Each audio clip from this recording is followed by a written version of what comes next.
ಬೆಂಗಳೂರನ್ನ greater Bengaluru ಮಾಡಕ್ಕೆ ಹೊರಟರು. ರಾಮನಗರವನ್ನ ದಕ್ಷಿಣ ಬೆಂಗಳೂರು ಅಂತ ಜಿಲ್ಲೆ ಮಾಡಕ್ಕೆ ಹೊರಟರು. ಯಾರು? ಮಾನ್ಯ ಉಪಮುಖ್ಯಮಂತ್ರಿಗಳು.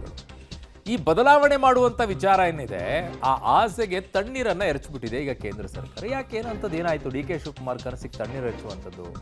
ರಾಜ್ಯ ಸರ್ಕಾರದ ಪ್ರಸ್ತಾಪವನ್ನ ಈಗ ಕೇಂದ್ರ ಸರ್ಕಾರ ತಿರಸ್ಕರಿಸಿದೆ. ಕೇಂದ್ರ ಸರ್ಕಾರದ ನಿರ್ಧಾರಕ್ಕೆ ಬಿಜೆಪಿ ಖುಷಿ ಆಗ್ಬಿಟ್ಟಿದೆ. ರಾಮನಗರ ಜಿಲ್ಲೆಯಾಗಿ ಉಳಿಯಬೇಕು ಅಂತ ಬಿಜೆಪಿಯವರು ಒತ್ತಾಯ. ಸೊ ವ್ಯಾಪಾರ ದೃಷ್ಟಿಯಿಂದ ಹೆಸರು ಬದಲಾಯಿಸೋಕೆ ಹೊರಟಿದ್ರು.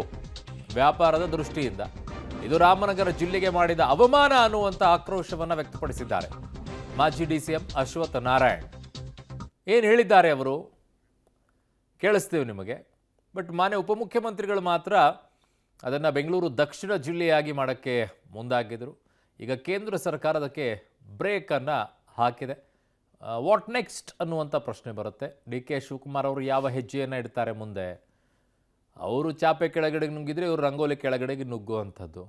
ಏನೇ ಆದರೂ ಹಠವನ್ನು ಸಾಧಿಸಿಯೇ ತೀರುವಂಥದ್ದು ಡಿ ಕೆ ಶಿವಕುಮಾರ್ ಅವರ ಲೆಕ್ಕಾಚಾರ. ಅವರು ಯಾವತ್ತಿದ್ರೂ ಕೂಡ ಹಾಗೆ ಅಂದ್ಕೊಂಡಿದ್ದನ್ನು ಸಾಧಿಸಲೇಬೇಕು ಅನ್ನುವಂಥ ಹಠ ಅವರದ್ದು, ಛಲ ಅವರದ್ದು. ಕೇಂದ್ರ ತಣ್ಣೀರೆರ್ಚಿರ್ಬೋದು, ಮುಂದೇನಾದರೂ ದಾರಿ ಇದೆಯಾ ಆ ಹುಡುಕುವಂಥ ಪ್ರಯತ್ನವನ್ನು ಈಗ ಮಾನ್ಯ ಉಪಮುಖ್ಯಮಂತ್ರಿಗಳು ಮಾಡ್ತಾರೆ. ಬಟ್ ಬಿ ಜೆ ಪಿಯವರು ಈಗ ಫುಲ್ ಖುಷಿ ಆಗ್ಬಿಟ್ಟಿದ್ದಾರೆ. ಓಹೋ, ಇವ್ರು ಹಿಂಗೆ ಮಾಡೋಕ್ಕೆ ಹೊರಟಿದ್ರು, ಅವ್ರು ಕರೆಕ್ಟಾಗಿ ಇಟ್ಟಿದ್ದಾರೆ ಬಿಡು ಅಂತ ಹೇಳಿ. ಯಾರೋ ಇಲ್ಲಿ ಅವರು ಏನೋ ಇಟ್ಟಿರ್ತಾರೆ. ಕೇಂದ್ರ ಸರ್ಕಾರ ಹೇಳಿರುವಂಥ ವಿಚಾರ. ಇನ್ನು ಮಾಜಿ D C M Ashwath Narayan ಅವರು ಕೂಡ ಇದಕ್ಕೆ ಆಕ್ರೋಶವನ್ನು ವ್ಯಕ್ತಪಡಿಸಿದ್ದಾರೆ. ರಾಮನಗರ ಜಿಲ್ಲೆಗೆ ಬೆಂಗಳೂರು ದಕ್ಷಿಣವನ್ನಾಗಿ ಮಾಡೋಕ್ಕೆ ಹೊರಟಿರುವಂಥದ್ದು ಸರಿಯಲ್ಲ, ಇದು ಅವರವರ ಅನುಕೂಲಕ್ಕೆ ತಕ್ಕಂತೆ ಮಾಡ್ತಾ ಇದ್ರು ಅನ್ನುವಂಥ ಆಕ್ರೋಶವನ್ನು ವ್ಯಕ್ತಪಡಿಸಿದರು. ಅವರ ಲಾಭಕ್ಕೋಸ್ಕರ ಮಾಡೋಕ್ಕೆ ಮುಂದಾಗಿದ್ದರು ಅಂತ ಹೇಳಿ. ಸೊ ಈ ನಿಟ್ಟಿನಲ್ಲಿ ಈಗ ಬಿ ಜೆ ಪಿಯವರು ಮಾತ್ರ ಖುಷಿಯಾಗಿದ್ದಾರೆ.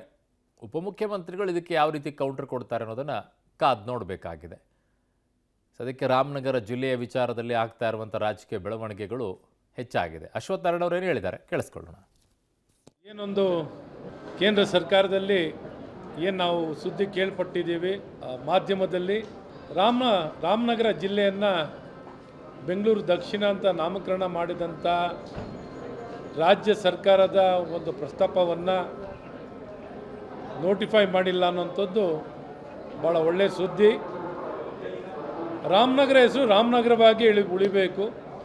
ರಾಮನಗರ ಜಿಲ್ಲೆಯ ಜನತೆಯ ಅಪೇಕ್ಷೆ ಮತ್ತು ಇಚ್ಛೆ ಅದು ರಾಮನಗರ ಜಿಲ್ಲೆಯಾಗಿ ಉಳಿಬೇಕು ಅನ್ನೋಂಥದ್ದು.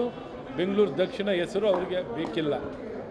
ಕೆಲವರು ರಿಯಲ್ ಎಸ್ಟೇಟ್ ಹೆಸರಿನಲ್ಲಿ ಆ ಜಿಲ್ಲೆಯ ಹೆಸರನ್ನ ಬಳಕೆ ಮಾಡಿಕೊಂಡು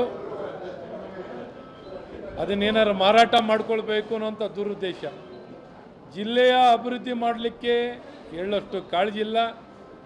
ಗುಣಮಟ್ಟದ ಶಿಕ್ಷಣ, ಗುಣಮಟ್ಟದ ಆರೋಗ್ಯ ಸೇವೆ, ಗುಣಮಟ್ಟದ ಮೂಲಭೂತ ಸೌಕರ್ಯ, ಸರ್ವಾಂಗೀಣ ಅಭಿವೃದ್ಧಿ, ಸಬಲೀಕರಣ, ಉದ್ಯೋಗ ನಿರ್ಮಾಣ ಇದ್ಯಾವುದಕ್ಕೂ ಆದ್ಯತೆಯನ್ನು ಕೊಡದೆ ಕೇವಲ ನಾಮಕರಣ ಮಾಡುವಂಥ ಹೆಸರು ಬದಲಾಯಿಸುವುದರಿಂದ ತಮ್ಮ ಪ್ರತಿಷ್ಠೆ, ತಮ್ಮ ಏನೊಂದು ವ್ಯಾಪಾರೀಕರಣ, ಒಂದು ಲಾಭದ ದೃಷ್ಟಿಯಿಂದ ಮಾಡ್ತಿದ್ದಾರೆ ಹೊರತು ಜಿಲ್ಲೆ ಬಗ್ಗೆ ಏನೂ ಕಾಳಜಿ ಇಲ್ಲದೆ ಕಾಂಗ್ರೆಸ್ ಸರ್ಕಾರ ರಾಮನಗರ ಜಿಲ್ಲೆಗೆ ಮಾಡಿದಂಥ ಒಂದು ಅವಮಾನ ಅಂತ ನಾನು ಭಾಳ ಸ್ಪಷ್ಟವಾಗಿ ಹೇಳೋಕ್ಕೆ ಇಷ್ಟಪಡ್ತೀನಿ.